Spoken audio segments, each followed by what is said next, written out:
Hello everyone, this is Mousami and you are watching liver fin trading. Trading एक ऐसा शब्द है जिसका नाम सुनते ही हमारे दिमाग में डॉलर के साइन घूमने लगते हैं। आए दिन सोशल मीडिया पे luxury cars, beach vacations and बड़े बड़े प्रॉफिट्स के स्क्रीनशॉट फ्लड होते रहते हैं और हमें ऐसा लगता है कि हमने एक ट्रेडिंग अकाउंट ओपन किया, 2-4 स्ट्रैटेजी सीखी and we are good to go to make huge profit out of the market. But the reality is totally different. Just like any other business, trading भी एक ऐसा बिजनेस है जिसका एक process होता है, एक रोड मैप होता है जिसको आप लॉन्ग टर्म में फॉलो करते हो to become a consistently profitable trader. आज इस वीडियो में मैं आपको वो रोड मैप शेयर करूंगी कि आप कैसे basic to advance step by step इस प्लान को फॉलो करके 2026 में एक कंसिस्टेंटली प्रॉफिटेबल ट्रेडर बन सकते हो। ऑब्वियसली ट्रेडिंग एक लॉन्ग टर्म प्लान है, तो इसमें आपको टाइम देना पड़ेगा टू समझने के लिए। वीडियो को स्टार्ट करते हैं कि कैसे हमें अपनी ट्रेडिंग जर्नी को स्टार्ट करना है।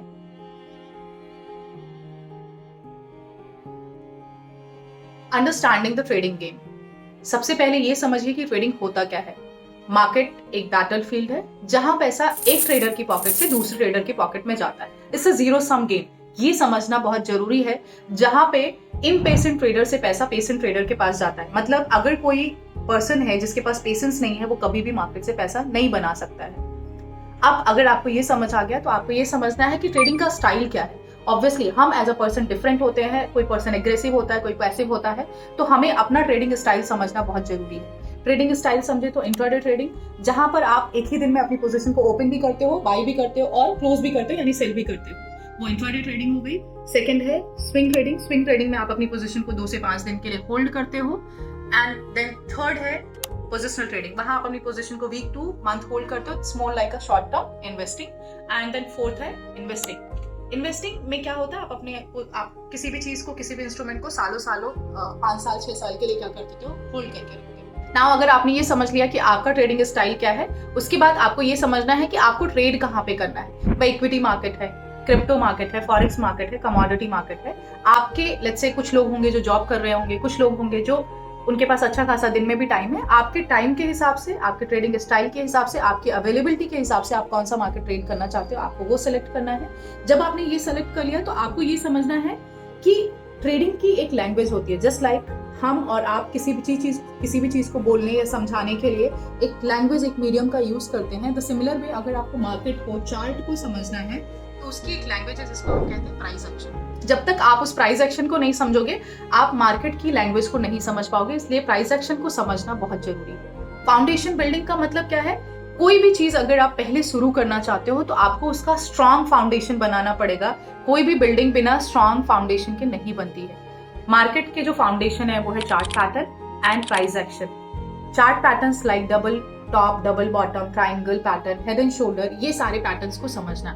ये आपको ये बताते हैं कि लॉन्ग टर्म में मार्केट में क्या हो सकता है, यानी मार्केट का मूड बताते हैं। देन आते हैं आपके resistance and support. Resistance and support market में एक तरीके से सिग्नल की तरह काम करते हैं। एक तरीके से आपको पाथ बताते हैं कि कहाँ पे आप बाई कर सकते हो, कहाँ पे सेल कर सकते हो विथ योर एंट्री मॉडल। तो ये समझना बहुत जरूरी है कि सपोर्ट रेजिस्टेंस क्या होता है। देन आता है मार्केट स्ट्रक्चर। मार्केट स्ट्रक्चर क्या होता है? मार्केट 3 फेज में मूव करता है। आइदर वो बुलिश होता है, या फिर बियरिश होता है, या फिर साइडवेज होता है। बुलिश मार्केट में मार्केट हमेशा हायर हाइज बनाता है, बियरिश मार्केट में मार्केट लोअर लोज बनाता है, एंड साइडवेज मार्केट जो कि एक्यूमुलेशन या डिस्ट्रीब्यूशन हो सकता है, वहां मार्केट एक प्राइस रेंज के बीच में अप एंड डाउन करता है, वो है साइडवेज मार्केट। याद रखिए, हर ब्रेकआउट गोल्डन टिकट नहीं होता है। फेक आउट से बचना एक स्किल है जो आपको धीरे धीरे एक्सपीरियंस के साथ समझ में आएगा जब आप चार्ट पे टाइम स्पेंड करोगे।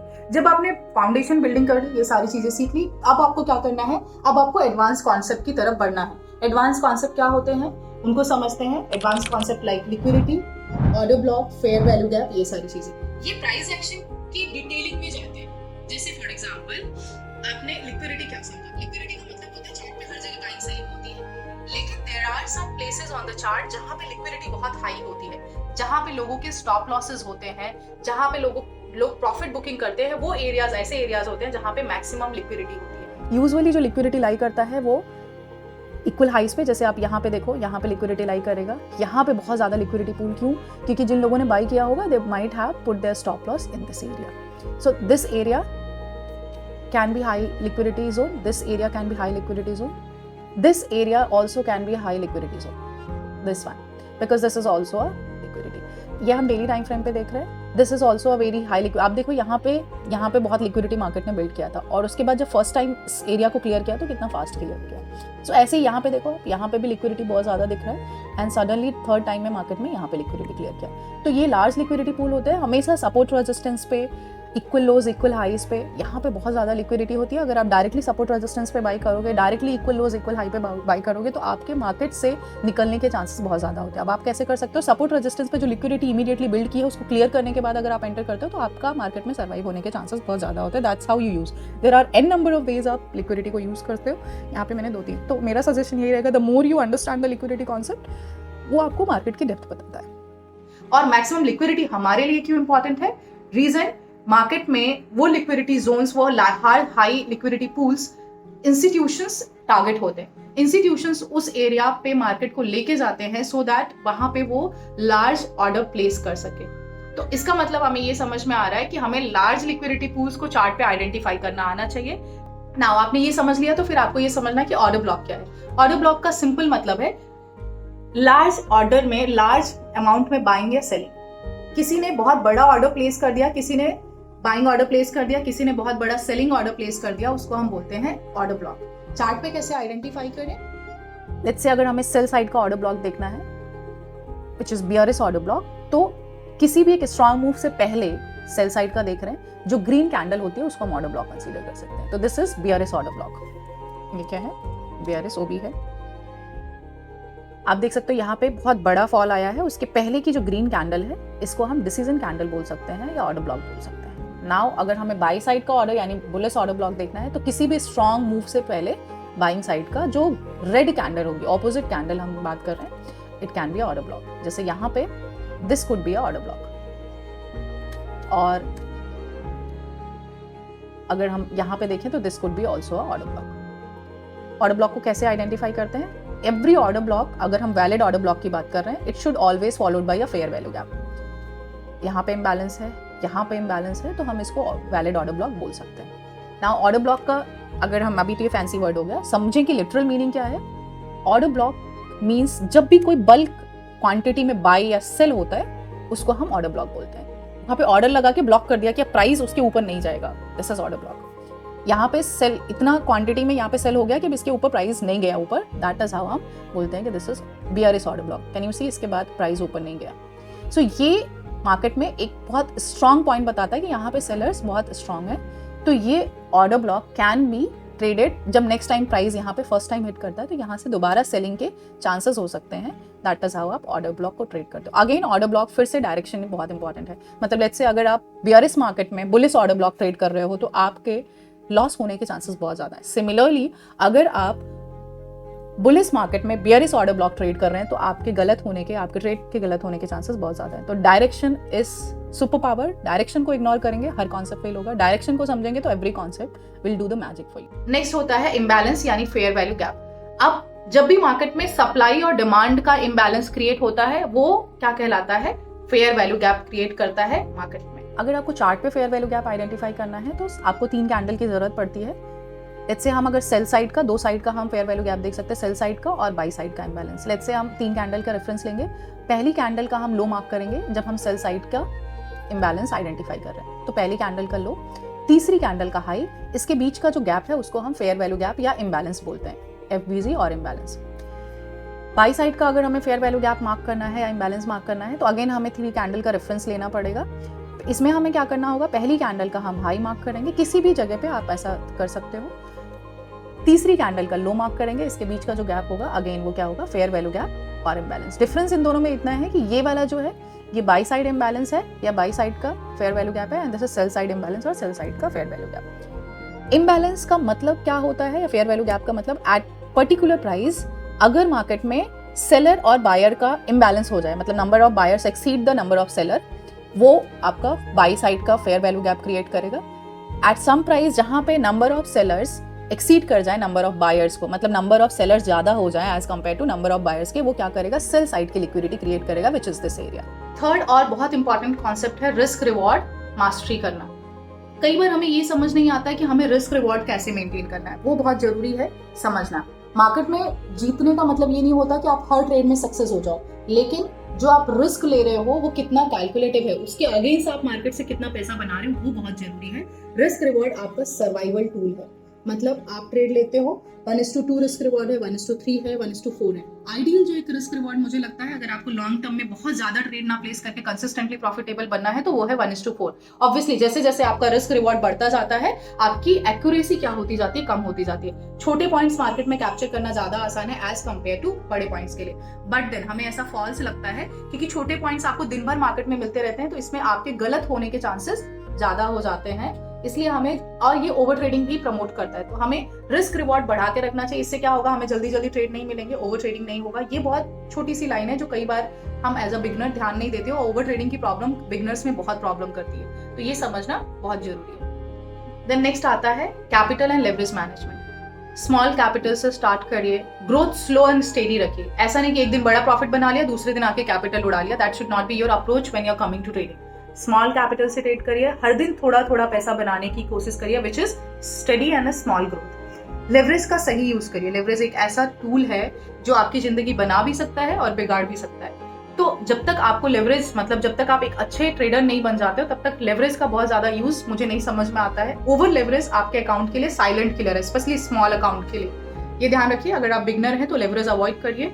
जब आप एक अच्छे ट्रेडर बन जाते हैं तब लेवरेज यूज करिए। लेवरेज बहुत अच्छा चीज है, बट सही टाइम और सही जगह पे यूज करने वाली चीज है। देन आता है कि आप स्केलिंग कब करो। स्केलिंग का मतलब होता है कि लेट्स से आपने एक स्ट्रैटेजी बैक टेस्ट की, उसको एग्जीक्यूट किया, अब आप लंबे समय, लेट्स से 6 मंथ या 1 साल के लिए प्रॉफिटेबल ट्रेडर हो, तो आप लेट्स से आप 1 साल से एक लॉट से ट्रेड कर रहे हो, तो आप क्या कर सकते हो कि अगर आपको समझ आ गया कि भाई आपका रिस्क रिवॉर्ड है, ये सारे मैनेजमेंट आपने कर लिए हैं, देन आपको क्या करना है, आप अपने क्वांटिटी को बढ़ा सकते हो। क्वांटिटी कैसे बढ़ाएं? ऐसा नहीं कि आज आप 1 लॉट से ट्रेड कर रहे हो क्योंकि आपने 6 महीने देख लिया, तो 6 महीने बाद आप सीधा जाके 10 लॉट से ट्रेड करोगे। क्योंकि भले ही आपने, ट्रेडिंग एक माइंडसेट गेम है, भले ही आपकी रिस्क रिवॉर्ड अच्छा है, स्ट्रैटेजी अच्छी है, अच्छे से काम कर रही है, एक्यूरेसी अच्छी है, बट द मोमेंट आप क्वांटिटी को सडनली बहुत बढ़ा देते हो, तो ये जो इम्बैलेंस होता है क्वांटिटी का, इससे आपका माइंडसेट हिल जाता है। तो सेम एक्यूरेसी लोअर कैपिटल पे अच्छे से काम कर रही थी, बट हायर कैपिटल पे आपको डर लगता है, क्योंकि फिर वहां पे आपको बड़ा लॉस दिखता है, बड़ा प्रॉफिट दिखता है। तो स्केलिंग धीरे धीरे होती है। पहले आप एक क्वांटिटी में ट्रेड कर रहे हो तो मेक श्योर करो आप 1 साल बाद 2 क्वांटिटी करो। 2 क्वांटिटी से ट्रेड कर रहे हो तो मेक श्योर करो कि आप 1 साल बाद 3 क्वांटिटी। आप स्लोली अपनी क्वांटिटी को बढ़ाते हो, सडनली आप 3x 4x नहीं करते हो क्वांटिटी को। ये बहुत इंपॉर्टेंट है। देन होता है प्रॉफिट बुकिंग या एग्जिट स्ट्रैटेजी। प्रॉफिट बुकिंग बहुत इंपॉर्टेंट है, क्योंकि कई बार ऐसा होता है कि लेट्स से आपने 1:2 लेके निकल गए, 1:3 लेके निकल गए, मार्केट बहुत ऊपर चला गया, उसके चक्कर में क्या होता है, कई बार हमारे मन में ग्रीड आ जाता है और हम प्रॉफिट बुकिंग नहीं करते। तो इसका सिंपल सा तरीका है कि आप अपने प्रॉफिट को या तो ट्रेल करते रहो। लेट्स से आपने 1:4 का रिस्क रिवॉर्ड लगाया, 1:2 पे आते ही आप क्या कर दो, अपने स्टॉप लॉस को कॉस्ट टू कॉस्ट कर दो, या फिर ऐसी जगह रख दो जहां से आप कुछ पैसा मार्केट से लेके जाओ। ट्रेडिंग बहुत इंपॉर्टेंट है, प्रॉफिट बुकिंग बहुत इंपॉर्टेंट है। अगर आप नहीं करोगे तो क्या होगा, आपका माइंडसेट खराब होगा। लेट्स से आपको 1:4 का आपने ट्रेड लिया, 1:3 जाके मार्केट रिवर्स हो गया, अगर आपने कुछ भी प्रॉफिट नहीं बुक किया तो नेक्स्ट ट्रेड में आपका माइंडसेट एकदम खराब हो जाता है। माइंडसेट को मेंटेन करना बहुत इंपॉर्टेंट रोल है trading. That was it about capital and leverage management. हमेशा याद रखिए, आपको एक कंपाउंडिंग माइंडसेट रखना है। ट्रेडिंग कोई भी क्विक रिच माइंडसेट नहीं है, ना तो कोई स्कीम है। अगर आप ये माइंडसेट रखोगे, क्विक रिच माइंडसेट अगर आप रखते हो ट्रेडिंग में, वो बहुत आपको लॉन्ग टर्म में तकलीफ देगा, आपको परेशान करेगा, आपको लगेगा कि पैसा नहीं बनता है। थोड़ा थोड़ा पैसा आपको मार्केट में बनाना होता है। Now next is handling losses and profit. Losses trading में एक तरीके की फी है, रेंट है। आप लॉसेस को कभी प्रिवेंट नहीं कर सकते हो, because when you enter into a trade you never know कि आपका ये ट्रेड आपका ट्रेड टारगेट देके जाएगा या स्टॉप लॉस लेके जाएगा।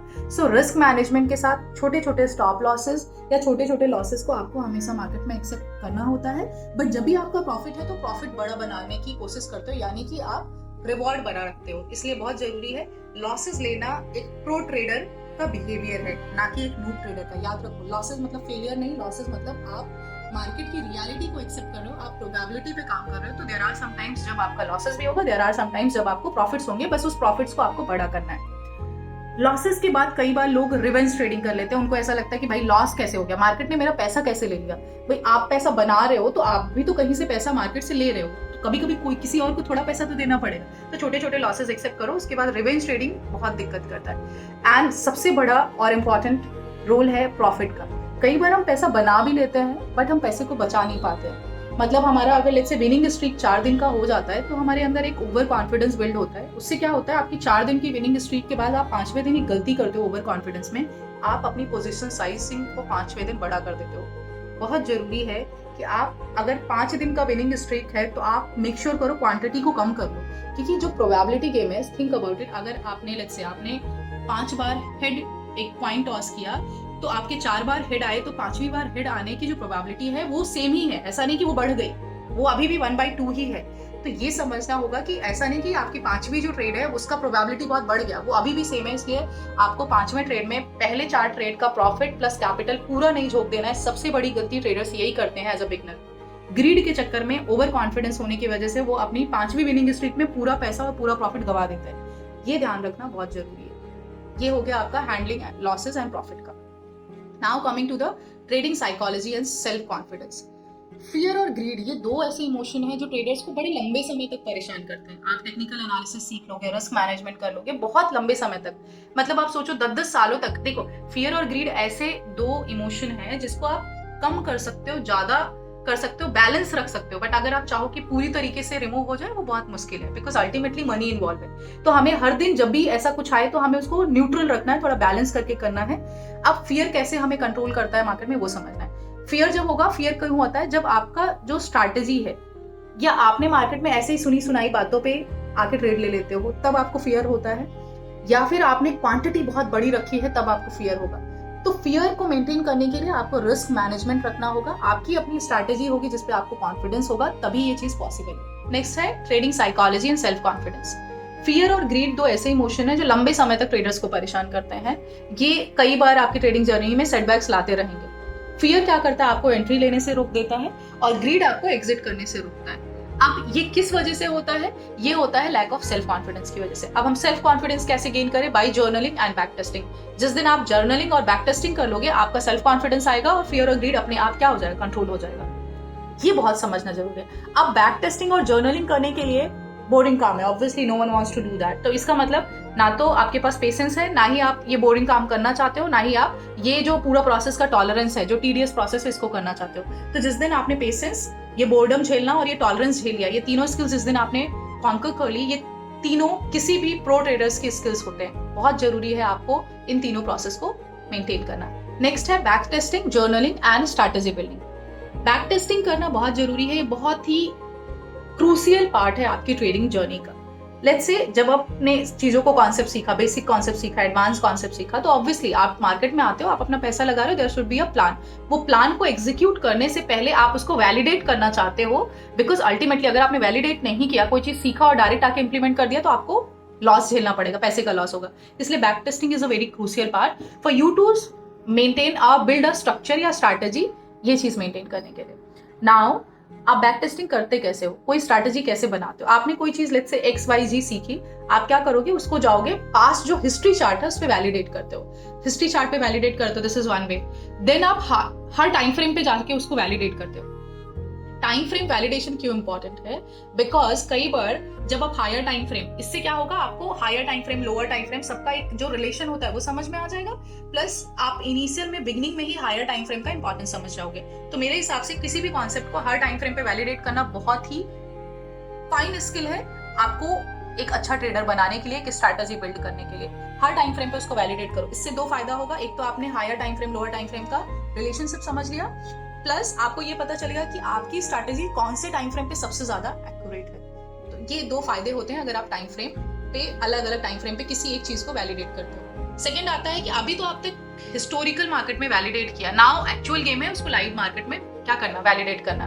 लेट्स से आपने हिस्टोरिकल चार्ट पे या अलग अलग टाइम फ्रेम पे वैलिडेट किया, you got a accuracy of 60% और 50%। द मोमेंट आप उसको लाइव मार्केट में वैलिडेट करोगे, वो एक्यूरेसी अपने आप क्या हो जाती है, थोड़ा कम हो जाती है। रीजन बीइंग क्यों ऐसा होता है, बिकॉज लाइव मार्केट में बहुत सारे नॉइज होते हैं, रैंडम पैटर्न्स होते हैं जो आपको समझ नहीं आते। पैटर्न बनने के बाद इजी होता है, बट पैटर्न जब बन रहा होता है तब समझना मुश्किल होता है, इसलिए उसकी एक्यूरेसी क्या हो जाती है, घट जाती है।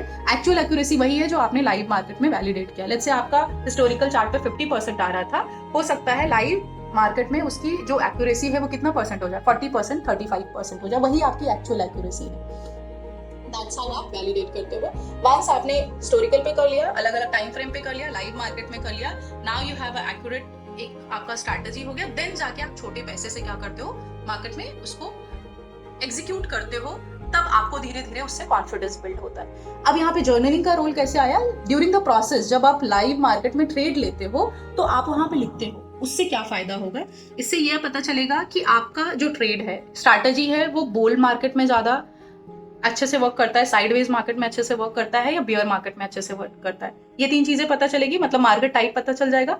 देन आपको ये पता चलेगा कि कौन सा टाइम है, मतलब अगर आप ट्रेड करो तो ट्रेड का एक टाइम होता है, लेट्स से 6 से 7 घंटे। आप पूरे 6 से 7 घंटे तो बैठ के ट्रेड नहीं कर पाओगे, बट आप अगर बिगनिंग में अगर आप जर्नलिंग करते हो तो आपको ये पता चलता है कि भाई सुबह के 1 घंटे में मेरा सबसे बढ़िया रिस्क रिवॉर्ड है, सबसे ज्यादा एक्यूरेसी है, तो आप क्या करोगे, आप 1 घंटे पे स्टिक हो गए।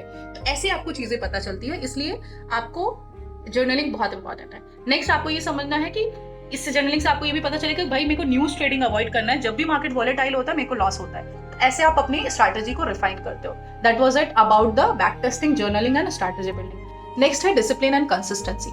कंसिस्टेंट प्रॉफिटेबल ट्रेडर बनना रेयर स्किल है मार्केट में।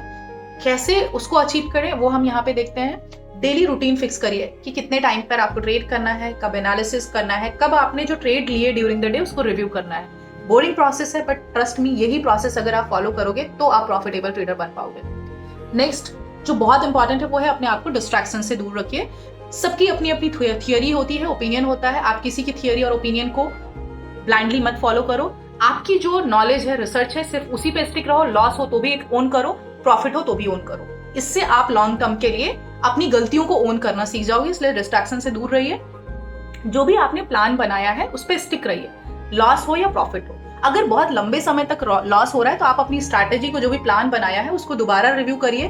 उसमें कुछ और 1-2 फिल्टर हो तो ऐड कर लीजिए, क्योंकि मार्केट का इवॉल्विंग नेचर है। अपनी स्ट्रैटेजी को चेंज मत करो। अगर आप हर दिन अपनी स्ट्रैटेजी चेंज करोगे तो फिर बहुत दिक्कत हो जाएगी। आप 5 साल भी मार्केट में वेस्ट कर दोगे, पैसा नहीं बनेगा। अगर आप यहाँ तक पहुंचे हैं तो पैट ऑन योर बैक। आप ट्रेडिंग को लेके बहुत सीरियस हैं और आप ट्रेडिंग को एक्चुअल में सीखना चाहते हैं, तभी आप यहाँ तक टिके हैं। अब आपने जो ये 9 स्टेप सीखा, अगर हमें इसको 2026 में एग्जीक्यूट करना है विद टाइमलाइन, तो हम कैसे जाएं वो मैं आपको बताती हूँ। आपको फर्स्ट 3 मंथ में क्या करना है, basic to advance price action को सीखना है, समझना है, नोट्स बनाने हैं, जैसे भी आपको करना है, that is your plan. Then next 3 month में आपको उसको डेमो ट्रेडिंग में एग्जीक्यूट करना है, स्ट्रैटेजी बिल्डिंग, जो भी आपने सीखा उसको वैलिडेट करना है next 3 month on demo trading. Once you do that, next 6 month में आपको इतना पैसा, सिर्फ मिनिमम लॉट का पैसा लेके आना है, और लास्ट 6 मंथ में जितना भी आपने सीखा है उसको यूज करके आपको एक स्ट्रैटेजी बनानी है, उसकी एक्यूरेसी निकालनी है, उसका रिस्क रिवॉर्ड निकालना है, मैक्सिमम ड्रॉ डाउन निकालना है, कौन से मार्केट में सबसे ज्यादा बेनिफिट होता है, कौन सा टाइम है जब आपको अवॉइड करना है। ये सारी चीजें आपको नेक्स्ट 6 मंथ में विथ माइंडसेट प्रिपेयर करना है। बाय द टाइम आपने ये सारी चीजें कर ली, नाउ 1 साल हो चुके हैं, you are good to go. अब आपको क्या करना है, 10,000 20,000 आपका जो भी रिस्क एपेटाइट है उसके अकॉर्डिंग आप पैसा लेके आओ, और जो भी आपने स्ट्रैटेजी बनाई थी उसके साथ आप मार्केट में सस्टेन करना सीखो। सबसे बड़ी और इम्पॉर्टेंट चीज, प्रॉफिट को होल्ड करना, और वो तभी होगा जब आपका माइंडसेट ठीक रहेगा। और एक बहुत बड़ी बात है, वो है मार्केट इवॉल्विंग नेचर में है, तो आप अपनी नॉलेज को अपडेट करते रहिए, स्ट्रैटेजी को रिफाइन करते रहिए। जब भी जरूरत पड़े स्ट्रैटेजी चेंज मत करिए अनटिल अनलेस इट्स डिस्कार्ड करने के लायक ना हो जाए। Last but not the least, trader है तो आपको हम्बल बनना पड़ेगा। अगर आप मार्केट से फाइट करेंगे तो मार्केट आपके बारे में, आपके कैपिटल के बारे में, आपकी सिचुएशन के बारे में, आपने लोन लेकर ट्रेड किया, कैसे ट्रेड किया, मार्केट बिल्कुल भी नहीं सोचता है। मार्केट आपका बिल्कुल सगा नहीं है। अगर कोई है जो उस टाइम पे सोच सकता है वो सिर्फ आप हो। मार्केट से एक साथ फाइट मत करिए, हम्बल बनिए। गलत हो गए तो एक्सेप्ट करिए अपनी गलती को, own your mistake, that is the only way आप आगे बढ़ते रहोगे मार्केट में। नाउ ट्रेडिंग का असली मजा एक्चुअल में तभी है जब आप अपने स्ट्रैटेजी, अपने प्लान से पैसा बनाते हो। लक का बनाया हुआ पैसा ट्रेडिंग में टिकेगा, it's more like a gambling. I would say अगर ट्रेडिंग में पैसा प्लान और स्ट्रैटेजी के साथ बनता है, लक से नहीं, वही पैसा टिकता है। अगर इस रोड मैप को आप 2026 में फॉलो करेंगे सीरियसली, तो आई कैन मेक श्योर कि आप ट्रेडिंग में सिर्फ सर्वाइव नहीं, थ्राइव भी करेंगे। All the best. वीडियोस अच्छा लगा हो तो सेव करिए, शेयर करिए, और कमेंट में बताइए कि और किस टॉपिक पे आपको वीडियो चाहिए। आपका सपोर्ट मुझे और मोटिवेट करता है कि मैं और इस तरीके की वीडियोस बना सकूं, और आपके लिए यूजफुल है या नहीं ये मुझे पता चलता है आपके रिस्पॉन्स से। आपने लाइक किया, आपने कमेंट किया, वहां से पता चलता है। So please do that. Comment में बताइए कि कौन सा नेक्स्ट टॉपिक पे मैं वीडियो बनाऊं। Thank you everyone for watching. All the best, happy trading.